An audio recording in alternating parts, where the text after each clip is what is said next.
આપણા જીવનનો કોઈ પણ પ્રસંગ તમે બન્યો હોય, બની રહ્યો છે કે બનશે, એ પ્રસંગ રામાયણ કે મહાભારતમાં બન્યો જ હોય. તમે જો સારી રીતે વાંચી રાખ્યું હોય તો તમને સીધું માર્ગદર્શન મળે કે આ પ્રસંગે અર્જુન કે ભીમ કે દુર્યોધન એ લોકો કેવી રીતે વર્ત્યા, ભગવાન કૃષ્ણે શું ઉપદેશ આપ્યો, ભગવાન રામે શું ઉપદેશ આપ્યો. સીધું તમારે એવી રીતે પ્રેક્ટિકલ વર્તનમાં લાવી લેવાનું. કોઈ તમારે સોશિયલ કાઉન્સેલિંગની જરૂર જ નથી.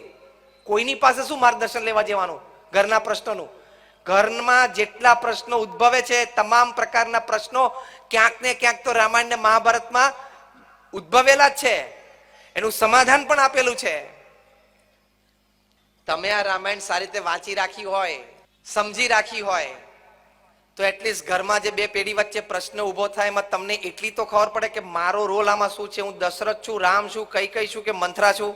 અને મેનેજમેન્ટની દ્રષ્ટિ એક નિયમ છે, the moment you know your role in the problem it is half solved. Management એમ કહે છે કે જે દિવસે તમને તમારા આ જે પ્રશ્ન છે એમાં તમારો રોલ શું છે એક્ઝેક્ટલી તમને ખબર પડે તો એ પ્રશ્ન અડધો તો ત્યાં જ સોલ્વ થઈ જાય છે.